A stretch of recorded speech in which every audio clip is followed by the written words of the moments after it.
Good morning and welcome to day 4, number 114 with the man Frank SCALISH from Ohio. The birds are chirping.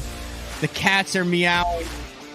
The flowers are blooming. The flowers are blooming and the smallmouth, largemouth, and spotted bass are chomping. It is May 25th and we are live. Uncle Frank, how are you doing? I am good. How are you? No complaints at all. Outstanding. Enjoying my week. I've got a busy day of yard work ahead of me after our show today. I went and I had an underpowered weed eater. You ever tried to do work on a 2-acre country property with an underpowered weed eater? No, I have not. I bought a weed eater that'll cut down a tree. Well, that's what I needed to have. And I had one that was very efficient. I liked it, but it was one of those electric weed eaters. There's a house before this where I was eating the weeds. You just do around the house and you're good. I get maybe 10% done, and half of it doesn't chop down what I need it to cut, and then the battery would die. Yeah, you know what's the crazy thing is I got a Ryobi heavy duty one that takes a big giant lithium battery on it. Mm-hmm. And that thing, I've got ivy. On my wood line, there's a big patch of ivy that goes around the outside perimeter of the woods, and then I've got ivy around the house. Okay. And I wanted to open up a gap, so when I cut the grass, I have a place where this is going to be so convoluted to try and. Do we need to draw a diagram of the yard? No, we don't need a diagram. I'm just saying. But okay, here. So all right, let's do it. We're drawing a diagram. We're doing a yard diagram. So it's going to be kind of convoluted, but I'm working on it here for you guys. That's fine. I'm waiting. I'll go big screen with you here so we can understand what's going on, because I'm all about this, because I'm also trying to decide, do I weed killer certain sections, or do I just keep trying to trim it back? I've never been a huge fan of the weed killer. Okay, this is going to be tricky. All right, okay. So this is going to be tricky, and you won't get it. But all right. So here, let me do this. All right. So here's the wood line. Yep. All right. So this is part of the patio, part of the walk, part of my driveway. Okay. Okay. This is also so all of the ivy is in here, and all of the ivy is around the perimeter of the woods. Okay. So there's a pinch point here.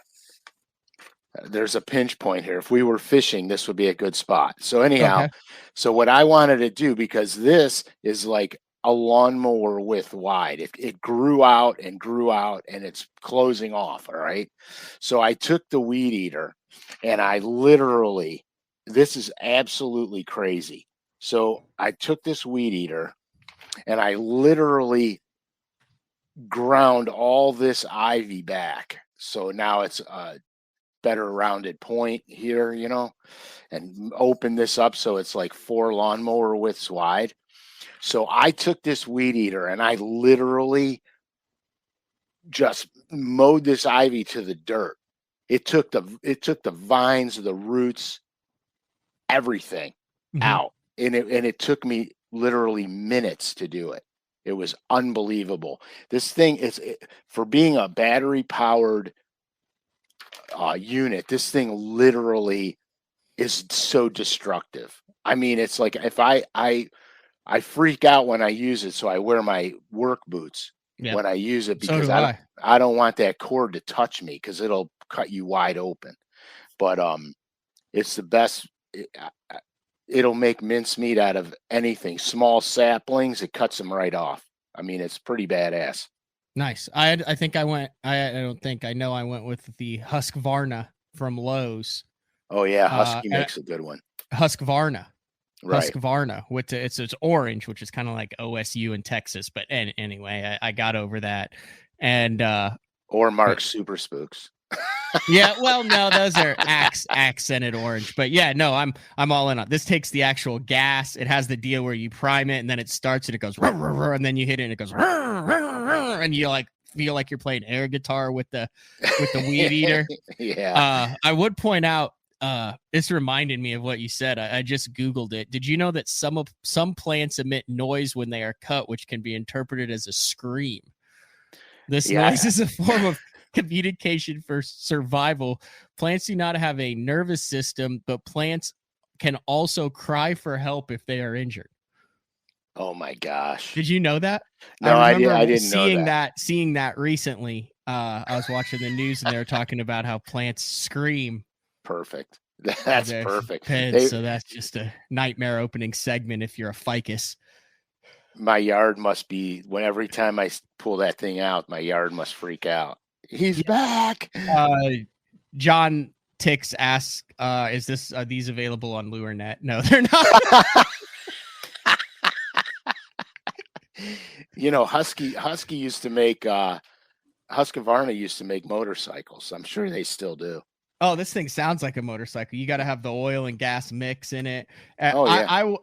I was trying to think, and we could kind of relate this to fishing a little bit, but so I got the thing home, and the string, the eater part was back is encapsulated in the head. So I had to take the head out and figure out how to restring it. Oh my gosh, that type of technology, like technical stuff on that. Like, listen, get it I out, can man. sit there with a internet issue and work through it. Like Josh from Minnesota will sit down with me for 2 or 3 hours, and he's a tech guy, and I'm totally fine. Like, I don't have that inner rage. I feel like me trying to string the weed eater up properly is the exact type of just uncontainable inner rage you feel when someone pulls in on a rock pile 50 feet in front of you. Well, you know, the funny thing is like the weed eater stuff doesn't bother me. But the technological stuff that you just described makes me go out of my gourd. Yeah, and I thought that, I mean, at my age, that I had this under control, but I'm in the kitchen cursing out a weed eater. And I've had the thing in there for maybe 5 minutes, and Yeah. I'm just done with it. And I finally, it required some assistance and some Google and things like that, but I finally got it figured out. Perfect. We're talking about landscaping today. Yes, we're talking about all sorts of stuff. The topic for today's show is also a little bit haphazard, so to speak. You don't really know what you're going to get, when you're going to come upon it. And that topic would be junk fishing. We are going to talk about junk fishing. But before we do that, I have to, my wife restrings the lawnmower. I'm a moron. My wife won't go near any of the power tools. So that's my. Here's Brett. He said last time he tried to restring one, he said, screw it, and just bought an entirely new unit. Outstanding.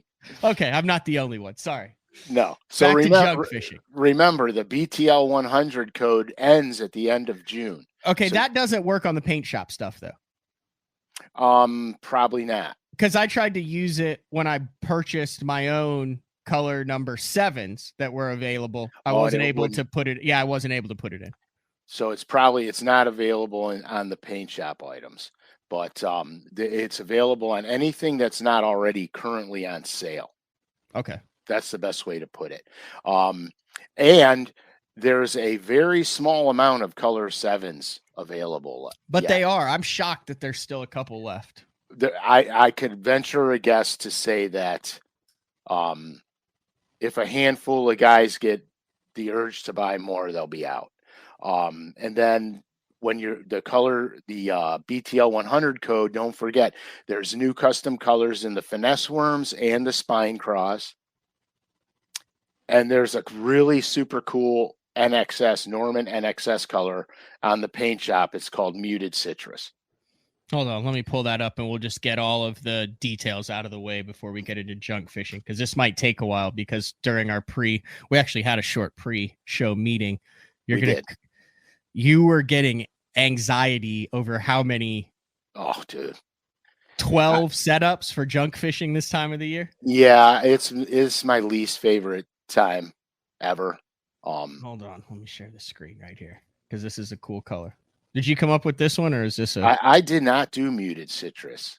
It seems like a very Frank Scalish color, though. There is a color coming out that I did do, and it is of the citrus variety. No, this color is pretty badass. The shoulders actually are almost like a pink silver pearl on the shoulders of this thing. The back blue is like, remember how we used to lay them on the dashboard and fade them out in the old days, Matt? Yes, I remember guys doing that. I was never a dasher. Yeah, so we would lay them out on our dashboards in our car and leave them sit out in the sun for decades, and we would fade them all out. And so, yeah, for decades, and we would literally fade them out. So this is actually painted with the fade in it, so you don't have to, you don't have to do that. A lot of the smallmouth guys are buying that up. It's kind of like those jeans that come pre-distressed. Yeah, pre-distressed jeans. That's perfect. Do you ever wear the pre-distressed jeans, Frank? With the dude, I used to be a player, man. I wore everything. I even had parachute pants when I was a young. Is that like bill bottom pants? No, what are the difference between? They're just like real baggy, fluffy pants. Would you wear them fishing? No, I would wear them out on the town. Wait a second. Yeah, you wore pants like this? I don't know. They could be the wrong ones. Those are the examples of parachute pants. They weren't like that. They were more like they were more like army, like no. Absolutely not. They're the old ones. You would walk in and be like, you have 3 wishes. Yeah. No, they're more like army, airplane, army airplane, airman pants. But when you went to the discotheque, you'd staying alive. Throw a pair of those bad boys on, slick back the mullet, and call it good. Yeah, I can't touch this.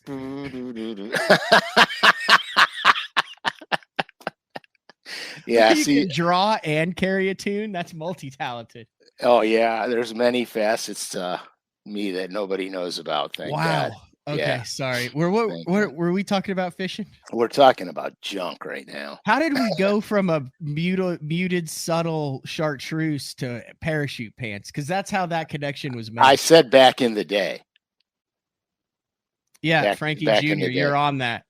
Frank Jr., see if there's any old pics of Uncle Frank sporting those trousers. Yeah, okay, Nate. Thanks, bud. Appreciate you. So they got to be buried in a shoebox in a closet somewhere. Hey, I have a thing to say. There was a gentleman that DM'd me, and I think I think he was a contest winner. He works at a trailer place.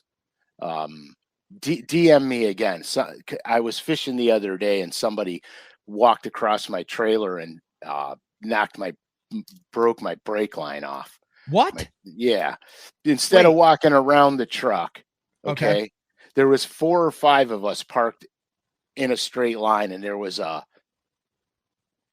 one of those porta potties on the far side. So someone had to get there. And they must have cut across the trailers and inadvertently stepped on my because they were clenching, so they didn't have a full stride. So it was more of a shuffle over, caught the foot on it, brake line gone. Right. So just call me or DM me. I mean, I tried to find your number, but I don't know where the hell I put it. With this show, this show is a junk show today, man. That's we are fine. Everywhere. We're 114 in. We can have one of these every now and then. Have you been catching any fish? Is your boat functional? Oh yeah, the boat's running fabulous. I'm not saying that. It's been running great. Everything's good. Last week, Frankie and I hooked up Active Target on it, and I got a chance to go out and use it, but I was to get used to it. I was chasing crappies because they're schooling up tight. They're easier to find, and they don't move around as much as the bass do. So, because this is literally my aside from when I went with you, Matt, crappie fishing, but I didn't really control everything. You did most of that. So what I did was I had to get really used to the unit and understand slow foot pedal movements and all that stuff to really get dialed in. And then so I went crappie fishing, and I crushed on them. And it was a lot of fun. And the bass were spawning in the particular lake that I was in. There's no inside grass line. It's a gradual grass all the way to the bank.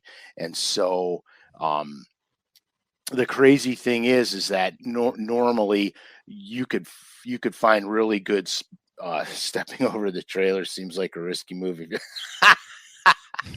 Yeah, whoever was living on the edge. Yeah. So anyway, so I went in, I snatched a few largemouth off their beds, and then I went to a flat that I know has spawning smallmouth on it. I snatched a few smallmouth off their beds, and then I bailed on it, and I went crappie fishing the rest of the day. Because I'm trying to really get dialed in on the forward facing game. I'm a dinosaur. I'm side imaging in 2D sonar for, ever. Nothing wrong with that. And so it's really difficult for me to, like, I kept switching back and forth to 2D to forward facing, 2D forward facing.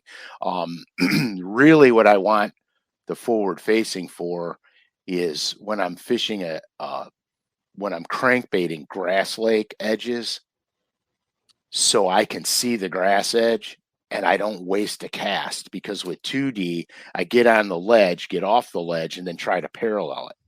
So with 2D, you can't see the grass where it comes out and goes in and comes out and goes in. So a lot of times I'll make a cast, and my first cast might be too far up into the grass and I get bogged down in the grass. So I'm trying to dial in on being able to see it on my forward facing, make the right cast the first cast, so I'm not wasting casts. And so I did a lot of that too. I practiced that a lot the other day too. Rick. Yeah, there you go. All right, Rick, DM me, will you? Ooh, that is a good point. Hawk 43 says, sounds like Frank is getting ready for the Opens next year. You guys, man, in the Opens. but overall, you think it's going to become a tool. You're not going to become one of those guys who's doing figure eights out there like the rest of us now, just forward facing 100% of the time, right? You're still going to be able to provide day 4 information for people from the bank all the way up to the top end basketball. Oh yeah, no, because I and Frankie and I have this argument all the time. He's like, it's going to change the way you fish. And I'm like, it's not going to change the way I fish. I want it to enhance the way I fish. I still have to find fish the way I always find fish, because that's what's ingrained in my head. But where it's next week's show will actually, next week's show is going to show you where it's really going to enhance things. Yeah. Just as a quick, next week's show, you're taking care of some good family business next week. Yes. My daughter's graduating. Congratulations. Yes. And she's, and so we're going to see her graduation. So you'll be loaded to the cork as you celebrate the graduation. And so next week will be a recorded show. We're actually recording that a little bit later today after the yard work takes place. And I'm excited for that show. Very excited for that. You actually have a lot to get ready for that show. But that'll be next week's show then. Right. But this week's show is absolutely junk fishing. Oh, are we going to start actually talking about what the show's about now? Yeah, let's do it. All right. Let's do it. We've been bloviating long enough. That's good. Don't you think? It was some high quality bloviation. Boy, right. Some high quality bloviation. That's some high quality H2O. And dude, you got me on big screen and I don't have an illustration to show yet. Well, no, I'm just putting you on big screen because all right. You're talking. I mean, what am I going to do here? Why do they need to see me at an equal size going, yeah, yeah. Well, because you're going to interject, dude. Okay, well, I'll interject as a tiny little man to your right. Okay. So first of all, I'm going to qualify this statement right now. This is my absolute, the most hateful way that I could be in a boat is when junk fishing is the issue. Now, we're not talking junk fishing like there's a pile of trash, let's go fish it. That's not junk fishing, okay? Junk fishing is when there's no main specific pattern. There's a lot of little things going on the lake. The bass are in a big state of transition or in a real big funk. And so what's happening is there's a lot of little patterns happening all around the lake. That's junk fishing. The problem with junk fishing is you literally need your front deck plastered with fishing rods because you have to have a different lure for every possible scenario that you can encounter while you're moving around on this lake.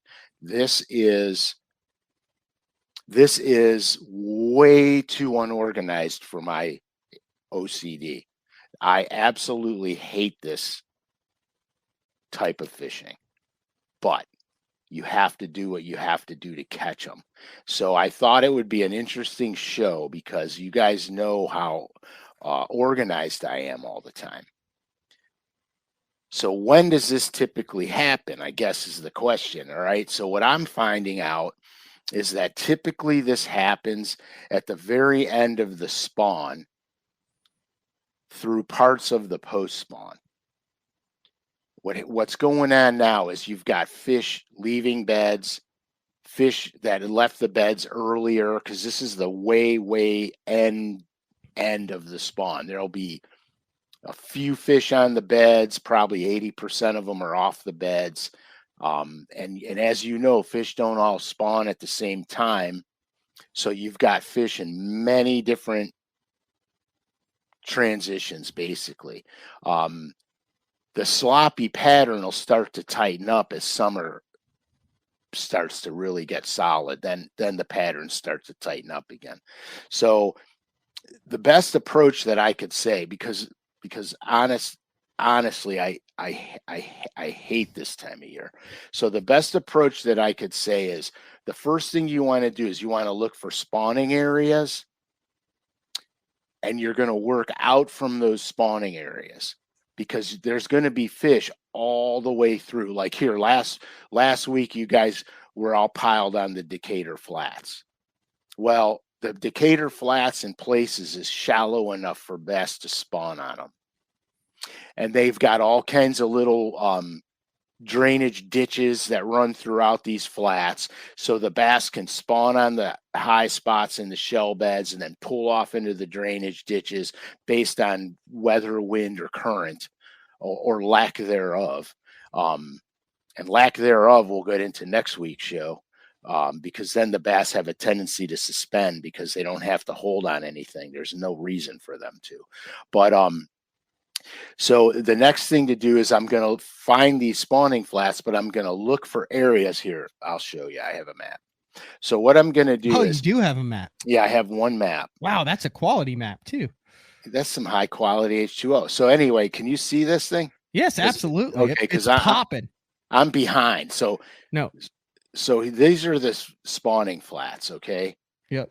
Right in here. So now what I'm looking for is, okay, I've got some connected structure. This is a long point. I have connected structure that's still connected to the bank. I've got near offshore structure that's super close to the bank, but it's a separate entity unto itself, adjacent to main lake channels. Okay, so in my opinion, this area right here has everything we need. We have a gut in it, so as bass are piling out of here, they can stage in the gut before they start spreading out into their summer range, or they can run down the long tapering points. Obviously, from all the shows past, you guys know the inside turns, high percentage areas. Here, this is a sleeper because what you have here is you have sort of a point underwater, but it's very close to this unconnected item right here. So this here has everything you want. Now, you'll add to it by, if there's grass, blowdowns, stumps, rocks, what have you, all that adds to it, okay? Which brings you to the 50,000 rods you got to have on your deck. Because it's actually 12, I believe. Yeah, it's 12. But this 12, God, see, I can't even talk about it. Like, if you ever see me on the water and I've got 4 rods or less on my boat, I'm smashing their brains out. The more rods that I have to start peeling out, now you're in almost scramble mode. You're not really scrambling. Like, I have a buddy of mine that's probably one of the best junk fishermen I've ever fished with. It's my buddy Troy from North Carolina. He doesn't care if he's got 30 rods on his boat. He'll be rolling down and he'll reach down and grab one, throw it out there, boom, and catch one. And then put the rod down and grab something else right after he just caught one. But that's how you have to junk fish. You can't get trapped. When the fish are doing a million things, you can't get trapped. So if you're going down a bank and you're going down the bank and maybe there's some blowdown, some wood, and you're flipping and pitching, right? Well, you have to be able to pick up that chatterbait, pick up the swim jig, pick up your square bill. You at a moment's notice, any given time. You know what I mean? Because you're catching fish, one on this, one on that, one on the other thing, one on the other thing. That's just how slop junk fishing goes. You just got to be in that second, and whatever comes in your head, you pick it up and you chuck it, because that's how it works. Because these fish are just, they're not patternable in the sense that, they're all on, long tapering points, 8 to 12 feet. So you run long tapering points all day. That's not how it is this time of year. They're all over the place. So you want to be cognizant of that. So this time of year, usually what I do is I'll have mostly moving baits, because I'm in a hurry and I got to cover a lot of water to catch fish. So mostly moving baits. So I'll have a chatterbait, a spinner bait. I'll have a flick shake, but with my flick shake, it's very specific. I'm either throwing a finesse worm or a yum dinger on it. Something that I throw it out, let it sink, reel it back in, and keep moving. I'm not fishing the flick shake like I would in summertime on a grass lake, where I'm fishing a grass edge and I take my time and I work down that edge. This is all fast stuff. I look for the target, I throw to the target. It's all very fast stuff. Ned rig is another good bait. You can chuck it out there, let it do its thing. As it goes to the bottom, it hits the bottom, pop it a couple times, reel it in, and keep on keeping on. Obviously, square bill. The square A and the fat boy are always on my deck this time of year. I will have a deep little end also, because a lot of times when these fish are moving, your first transitional break is a high percentage spot. So the deep little end will cover that, 6 to 8 foot, 6 to 10 foot range really well for you. Obviously, in my world, I'm having a Carolina rig out, because you can honk a Carolina rig. You could fish it really fast, really efficient. My Carolina rig's not complicated. Spine craw or a lizard, easy peasy. But tandem with the Carolina rig, I got to have a football jig on, or a wobble head, because I need something that I'm going to fish faster. I'm not slowing down and trying to meticulously get bites from numbers of fish. I'm trying to catch one here and one there, and catch as many as I can during the day. Top water is another thing. Crazy shad is one of my go-to baits towards the tail end of the spawn. And so is a Super Spook Junior. You got to have a top water. Even a buzzbait could play this time of year on the shallower transitional zones. And then you always have to have a flipping stick, because you can't pass by a dock or a blowdown or something you could flip at, or a matted piece of grass. You have to have the flipping stick. But again, we're covering water. This is I call it KVD style. You're always on your trolling motor. You're always moving and you're always casting. It's got to be my least favorite, because you're targeting fish that could be spawning, fish that could be post spawn, fish that could be already healed up and out in their summertime stuff, fish that could be targeting bluegill beds, fish that could be up on a shad spawn. You've got a little bit of everything going on, so you can't rule anything out. That's junk fishing in a nutshell, Matt. Okay. You just can't leave anything out. It's a crazy way to fish. It can be very effective, and there's guys that just excel at it because that's how they live, So go back to your map there, because this is when I'm junk fishing and during that time. So what I have a problem, or what my difficulty is, I have a tendency to jump around a lot and look over and say, oh, let's try that, let's try this. And then as a result, I think I sometimes miss sections or areas where they could be. So if I'm coming into this area at this point over by the finger is where you're holding it there, are you going to drop the trolling motor there and you're going to start? Yeah, I'm actually going to drop it just on the outside edge of this point off the map, so I can fish the swings, the point, and I'll run my way down and I'll run my way around, and then I'm going to definitely work my way out to this zone right here. But you're not going to be trolling and running around. You're going to find an area like this map that has a lot of the different elements that are conducive to holding fish, to having the spawning, to having some post-spawn fish, to having some, and you're going to thoroughly fish it with a number of different baits as you go down the bank. This is the go down the bank pattern, not jump around and try a bunch of different stuff patterns. Try a bunch of different stuff while you keep your trolling motor in the water. Correct, because here the whole key is these fish are doing a lot of different things, and they're all over the board right now. So the whole key is to keep moving.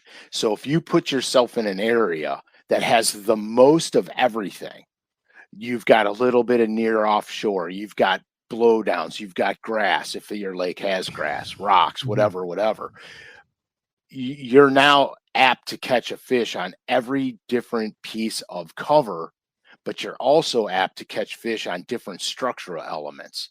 For example, an inside swing on a point.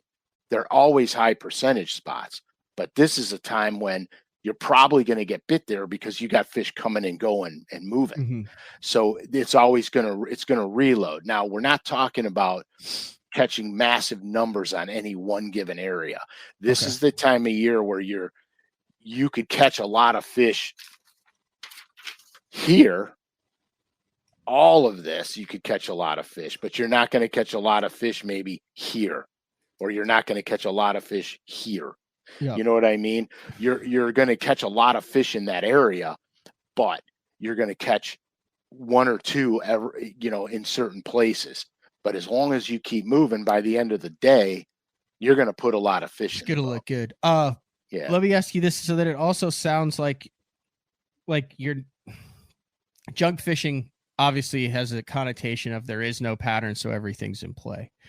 But I talked to Brian New about this on Monday, who did some junk fishing stuff on Lay Lake. He finished fourth in that event. But one of the interesting things that he talked about was he was going down long stretches of bank, but he also had very specific stuff that he was looking for in the grass, where like a cabbage met a water willow. And on a dock, he was looking for a very specific type of dock that didn't have the Black Death or the gorilla snot underneath it, that had current facing it and hitting it so that it would clear out the stuff. So he wanted that clean dock underneath, and then he wanted the mixture of the grass. So to me, it sounded like, he was junk fishing, but every rod, every technique that he had, there was also a pattern within that pattern. So there was a certain thing he was looking for in the grass, a certain thing he was looking for in a dock. You could have a certain thing you're looking for on laydowns, a certain thing you're looking for offshore. So you have a bunch of these little mini patterns within the chaos.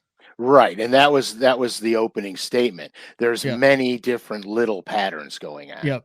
And so you have to be cognizant of that. And that's 100% correct. 1, but that's how you kind of justify in your head the chaos of what you're doing instead of just randomly picking up something and trying it. When you get to something, you're noticing where that fish sits on the lay down, whether it hit a square bill, whether it was flipping and it was at the base. So you could go back on all the day fours, how to fish laydowns, how to fish offshore, how to fish post-pod fish, how to fish shell, how to fish current. Right, and you put them all together in one bag and throw it on the deck of your boat.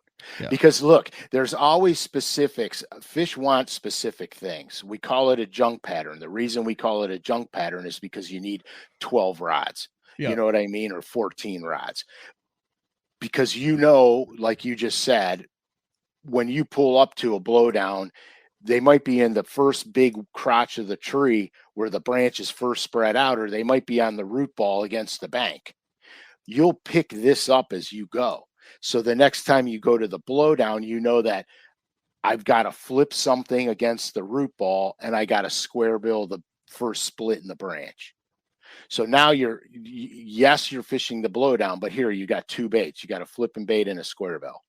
Then you go down a little ways longer and there's a rock pile in 9 feet of water. So you pick up your deep little end or your Carolina rig or your wobblehead.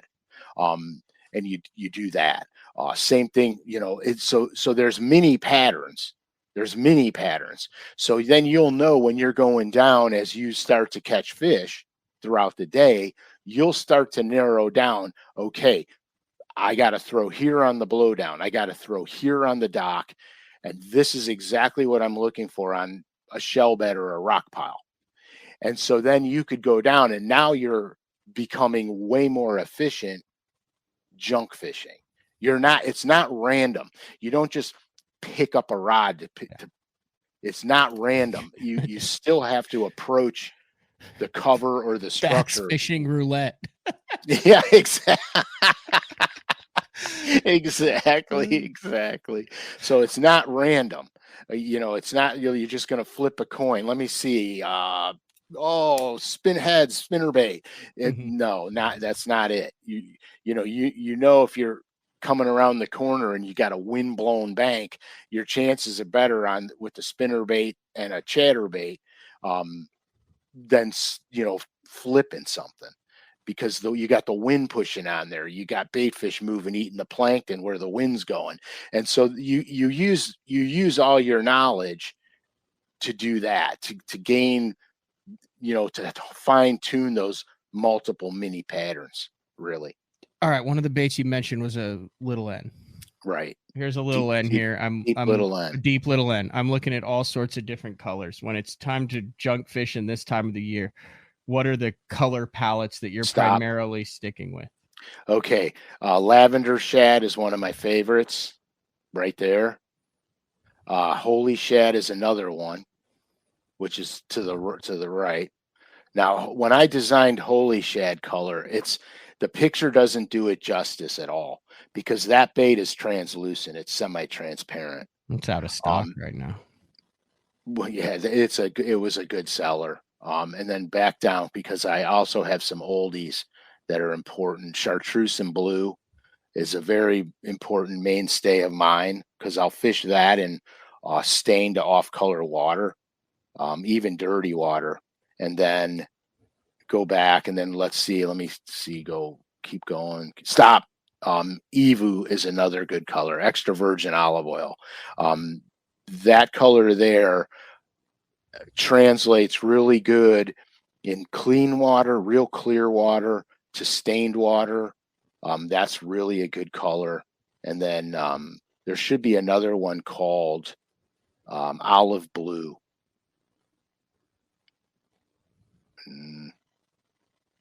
Well, Bama shad's always good too.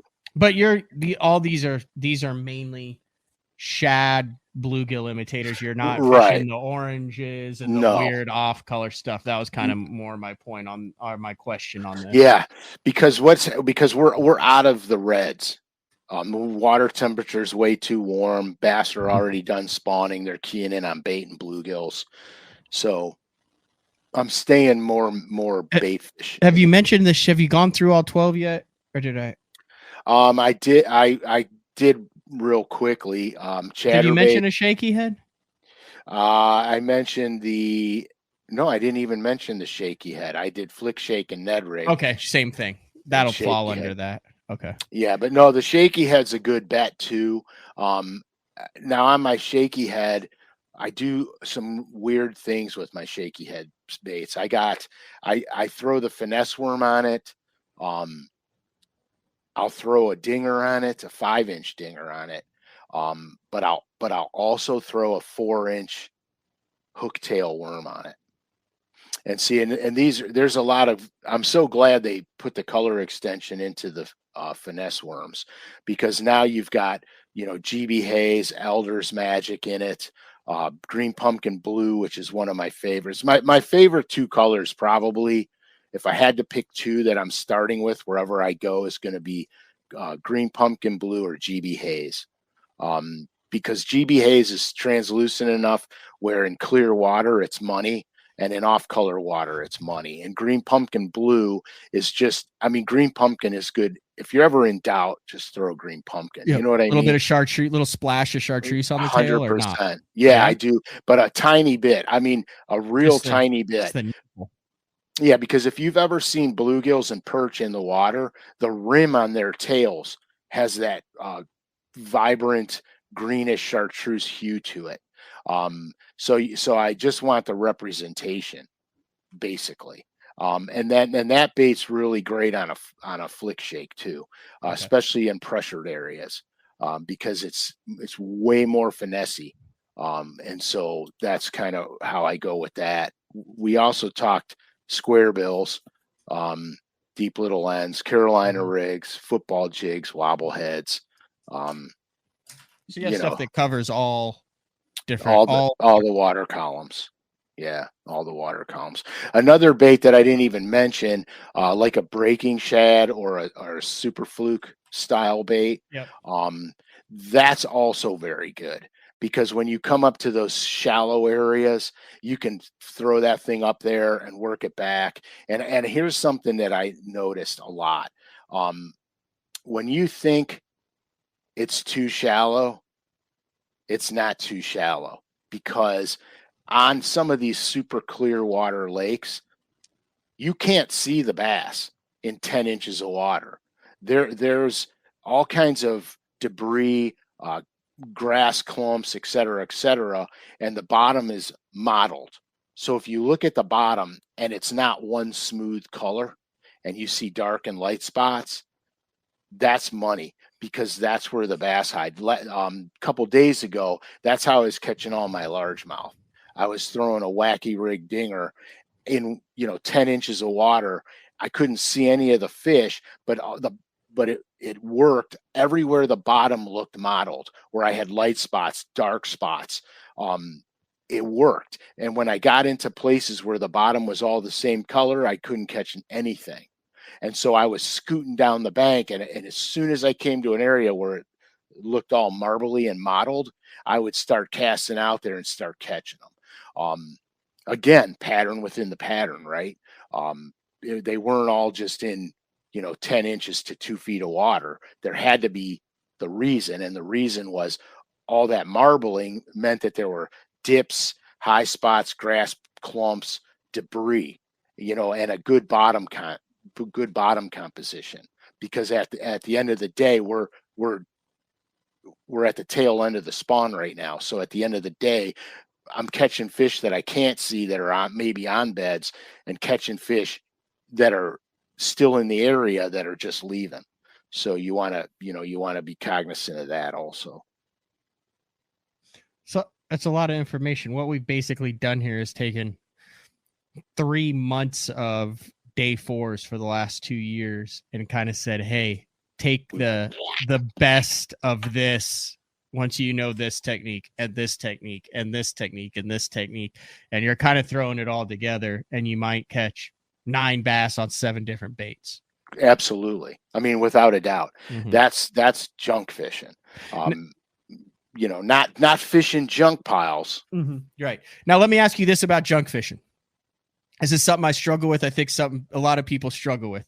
A lot of times you're going down the bank, you're doing it. There's 3 or 4 baits that might work. You're by yourself. Let's say you could throw a pad crasher up there. You could throw a spook. You could throw a chatterbait. You could throw a dinger. Maybe there's all sorts of things. So if you're in what you would consider high percentage, high quality, high bite quality water, and you're not getting bit on one thing and you're switching, are you going to fish that same water with 5 or 6 different offerings, or how, you see what I'm saying? Like, how do you know you're not fishing pass fish just because out of the 12 rods on your deck, you happen to pick up the wrong one and you're throwing a wobble head, when if you'd have been throwing a spook, you'd have gotten crushed?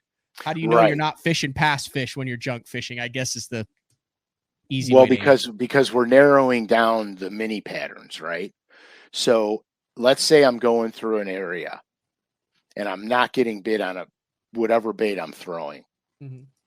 And then I pick up another rod because I come to I'm cruising, I'm keep moving. Mm-hmm. I see stuff that I should be fishing. I pick up a different rod and I catch one. Now I'm going to go, okay, they wanted that crazy shad. So now you're going to go back and fish the crazy shad on the stuff you just fished and didn't get bit when you weren't throwing it? If it looked really, really good to me and I should have got bit there, I may just turn around and go back. Okay. That was my question. Because if they're showing a preference, like here, I'll give you the other day, because this is 2 days ago, 3 days ago. I said I'm fishing places that I never fished on this lake before. And I did it intentionally. I put myself in positions for constant learning. So I said, okay, I have traditional areas that I know I could go catch fish. I'm going here because I've never been here before. I've never seen it before. So because I have to keep testing myself, and I have to keep growing as an angler. So I go down this stretch, and the bottom was marbly and mottled, like I was explaining earlier. And I started ripping through there, and I was throwing a shallow running jerkbait because I wanted to keep it off the muck, but keep moving. So I'm throwing it. I'm not catching anything. Nothing's following it. I had bluegills following it. So I'm like, bluegills. So I picked up my 5-inch dinger, GB Hayes, with a little spike on the tail. I don't coat it. I just do it like the bait's going to look. And I skip it out there, and it's sinking down. And I'm kind of in a mode where I'm cruising, and all I'm doing is I'm looking in front of me. I'm looking for stuff in the water. So I fired it out there. I wasn't paying attention to the bait. I was still looking where my next cast was going to go. And I felt a heaviness, and I leaned in on it, and I didn't even feel the bite. I leaned in on it, and it was a decent largemouth. So I went, holy smokes, man. That was probably a spawner that I didn't see. So I went back to the beginning where I started seeing all this modelly stuff. And I went back in there, I picked up the GB Hayes, and I went through there, and I caught 3 other ones in an area that I just went through and didn't catch anything. So now I said to myself, okay, when I see the marbled bottom and it's 2 foot or less, the wacky rig's going up there. So I started narrowing down what I'm looking at as to what I'm throwing. So as I'm progressing, I'm going, okay, wacky rig over here, jerkbait over there. You know what I mean? And so now as I'm going down the bank, now I'm picking up stuff and becoming really efficient for where I'm throwing. And so that's how you take a slop junk time of the year to your advantage, because yes, you're fishing 12 to 15 different rods, but now you're understanding which one's got to be thrown where. So if somebody's watching you, and you're going down the bank, and 1 second you pick up this, and then another second you pick up that, you know, because of what you're fishing, what you need to be throwing, where a guy watching you will go, oh, he's just picking up rods willy-nilly. He doesn't know what he's doing. But really you do, because you're learning as you go. And so that's the key to junk fishing. It's good stuff. You want to wrap things up with a couple of random viewer questions? Yeah, let's do that. We haven't done that in a long time. It says, I have a point that drops to 50 foot rather quickly. Any advice? I struggle with this too. You get on some fisheries where it's real shallow on top, and then it's just shoom, and you're in the abyss. Right. So, okay. So we're going to have to assume you're talking about this time of year on that spot. So what you have to understand is, if the fish are pulling out to summer pattern, that particular point there can hold them in the summer. So we're going to that stage. So they'll actively feed on top of the point, but when they're not feeding on the point, since it's very vertical, they will suspend off of it. Because what happens is it's super vertical, so they don't have to travel far to get to the top. In other words, they're not swimming a mile to get to the top of this thing. They're just rising or dropping. So when the feed mode hits them, they come up to the top. So on this particular point here, I'm fishing the top of that point when the wind is blowing, dude. Because that's going to create current over the top of this point. It's going to put the feed bag on, and those fish are going to be feeding on top of that point.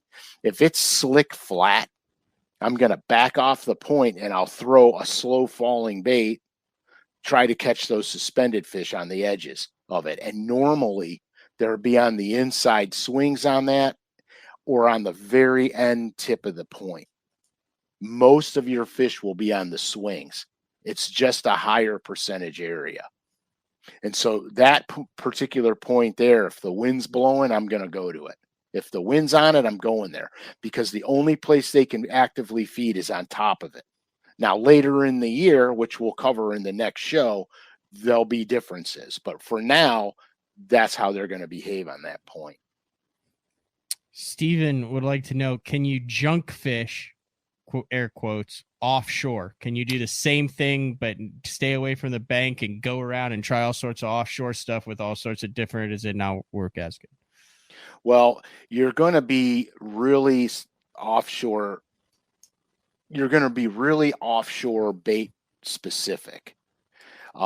You could call it junk fishing, because fishing offshore, you could have multiple rods out, because you're going to run into situations where a fish is going to take a preference over a crankbait versus a Carolina rig, or a wobble head over all of them, or a football jig over all of them. I wouldn't call that so much junk fishing as I would my typical offshore arsenal. Dialing it in. Right. You're going to dial it in. I've had days where I went out with the anticipation of knocking their brains out on DD22s.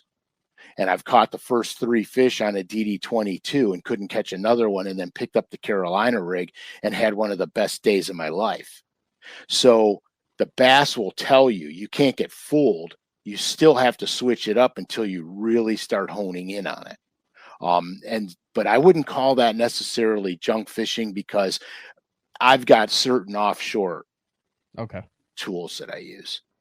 Here's a good one. Captain Lawson said, how should I look for spawners on a lake like St. Clair this weekend when there are very few contours, because it's basically a bowl? Okay, so it's really easy. It's all about weeds and bottom composition. So what you're going to want to look for is sand, gravel, and rock, but they got to have vegetation mixed in there, because they're going to use the vegetation as cover. You can see, depending on how clear the lake is, because sometimes, depending on which wind direction is and everything else, it'll turn up some of the bottom debris like sand and stuff like that. So you're going to want to put yourself in position where you can see better. So you're going to look for that cleaner water. And some of the smallmouth fisheries, when the sand is mixed in the water and it looks almost whitish, The bass don't like that so much because they breathe in the water, so all the particulate matter gets in their gills. It's not very comfortable for them. They won't necessarily vacate the area, but they could get harder to catch.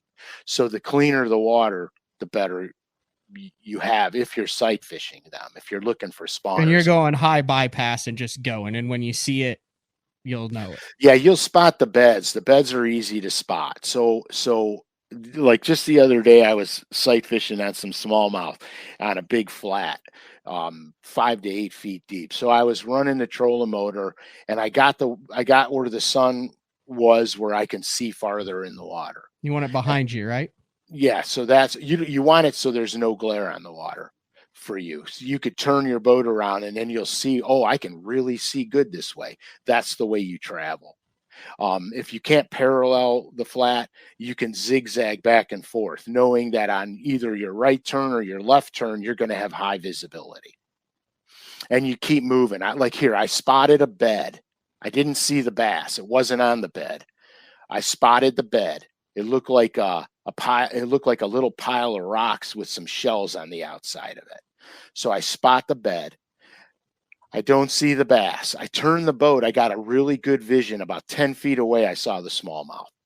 So I spun the boat around where I can see the bed really clearly, and I waited it out. And she came back to the bed, and I pitched in on her, and she bolted again. So I'm like, dang it, that fish is not, she's not locking. She's there, but she's not, almost not catchable.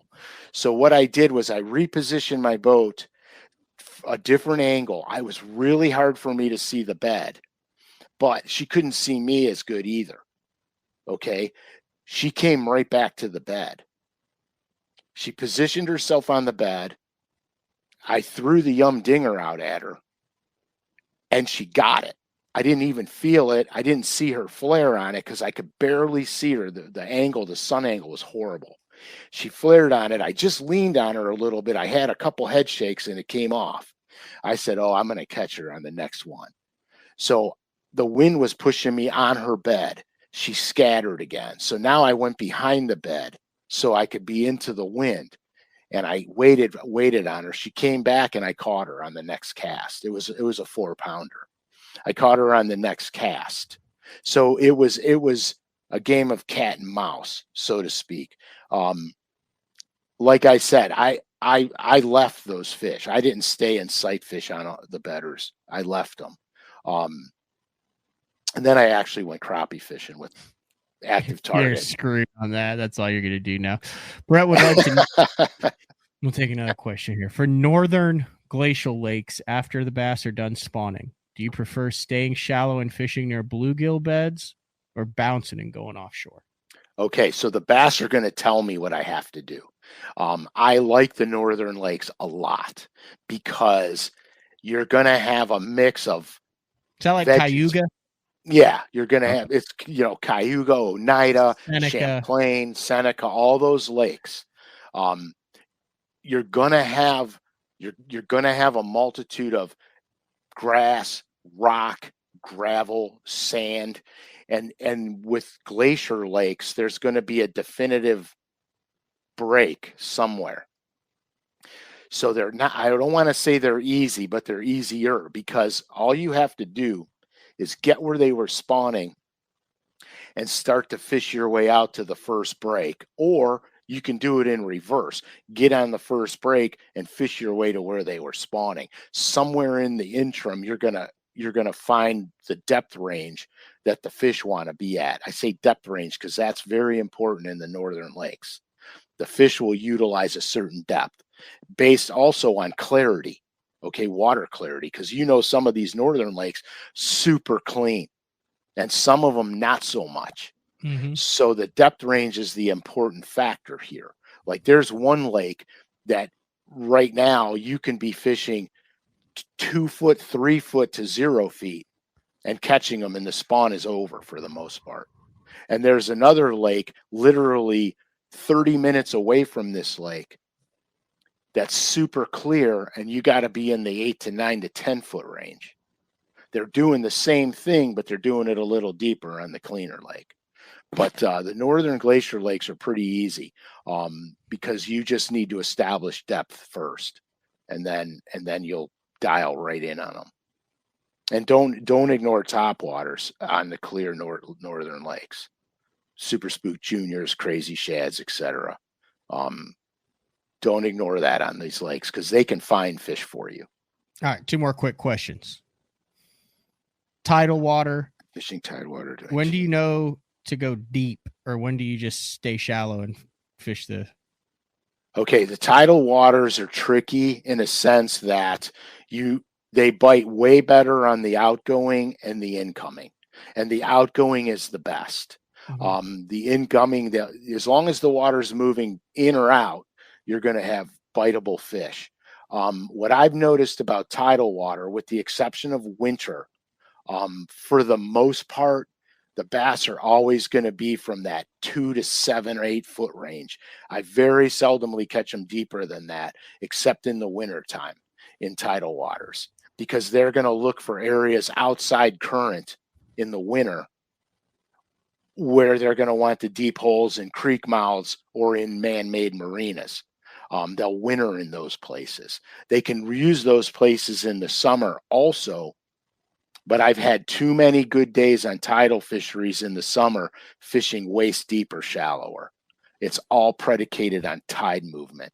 Okay, that's good stuff. And then last one, Matthew Hyde says, how much will this backdoor cold front coming from the northeast that's approaching the Midwest affect the bite this weekend? What about cold fronts this time of the year, and as kind of as a general question? Because we've dealt with that a little bit too. Yeah, I mean, it depends how severe it's going to really be. It depends how severe it is. As we get closer to summer, cold fronts aren't as dramatic. And to be honest with you, I would just approach the fishing day the normal way you would. And if things aren't working, then you're going to have to start switching it up. And it may be in the case of 100% total reaction bites, fast moving baits, making them bite it, or you may have to slow down and get meticulous on them. If you could see them down there and they're not biting, better yet, because then you could experiment on those fish. Once you get the bite or the reaction, then you'll know how to translate it the rest of the way. There's no science. There's no exact science when it comes to cold front fish, because I've had frontal conditions where I thought you had to slow way down, and I would be burning crankbaits like a madman and knocking the snot out of them during a cold front, and finding out that it's all reactionary strikes. And conversely, I've gone out during the cold front or just right after, which is really the toughest time, just right after, where I had to literally milk a flick shake, and then all of a sudden you go, boom, and oh, there he is. You know what I mean? So you got to experiment with it, because every place is different. Up here, if the bass stopped eating every time we had a cold front, they'd starve to death. So, it's different places. The worst place I've ever seen cold fronts affect fish is in Florida. Yeah, the Florida Strait cold front. Yeah. Well, there's the music that I started, because I said that would be our last question. Next week's show, what's the topic again? Suspending bass. All right. A couple other came to mind that we might want to put in the kitty for future. There was a listener who suggested a show on fishing road beds, finding road beds, fishing road beds. There's a lot there. Like, that one's a really good topic, is it not? Yeah, I love that topic, actually. And then piggybacking on what you just said, post-frontal bluebird conditions. Okay. Is there enough there for a show there, or is it just, hey, welcome to day 4, number 120, don't go? Yeah, exactly. Yeah, that's tricky, but we could tap into that. It's tricky, but we could do it. All right. Like I said, congratulations on the graduation of your daughter. It's out there in your favorite state in the country, isn't it, Uncle Frank? Yeah, that's where you're considering moving to, isn't it? Yeah, you got a good chance of that, Matt. I'll take up golf before I move there. Cost of living, politics, weather, 3 for 3. I'm taking up golf before I live there. All right. This has been another edition of Day 4 with the man Frank SCALISH. We'll talk to everybody next week. See ya.